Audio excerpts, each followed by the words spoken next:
నిన్న సూర్యాపేటలో జరిగిన రోడ్డు ప్రమాదంలో ఉమ్మడి ఖమ్మం జిల్లా పరిషత్ ఉపాధ్యక్షులుగా పనిచేసినటువంటి రాష్ట్ర పార్టీ కార్యవర్గ సభ్యులుగా ఉన్నటువంటి కామ్రేడ్ అయోధ్య గారు రోడ్డు ప్రమాదంలో దుర్మరణం చెందటం మా అందరికీ కాదు, ఉమ్మడి ఖమ్మం జిల్లాకు, ప్రత్యేకించి కొత్తగూడెం, అంతకంటే ప్రత్యేకించి పెనుపాక నియోజకవర్గానికి తీరని నష్టంగా మేము భావిస్తున్నాం.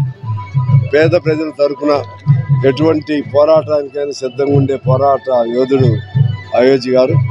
ఏదైనా సమస్య సాధించాలంటే ఆ సమస్య పరిష్కారం అయ్యే వరకు మొహమాటం లేకుండా ఎవరైనా ఎదిరించి నిలదీసేటువంటి ఒక యోధుడు అయోధ్య గారు.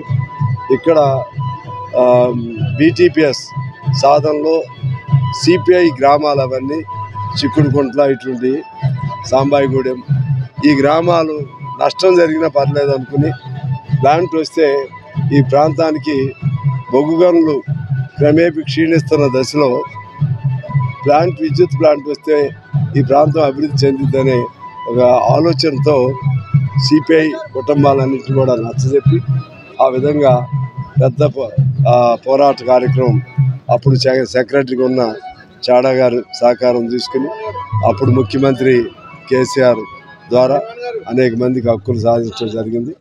ఏదేమైనా ఆయన లేని లోటు, తీరని లోటు, దాన్ని మేము నింపడానికి కృషి చేస్తాం. ఆ కుటుంబానికి పూర్తి సహాయ సహకారాలతో ఆ కుటుంబాన్ని కూడా నిలబెట్టడానికి ప్రయత్నం చేస్తాం. అయోధ్య గారికి జోహార్.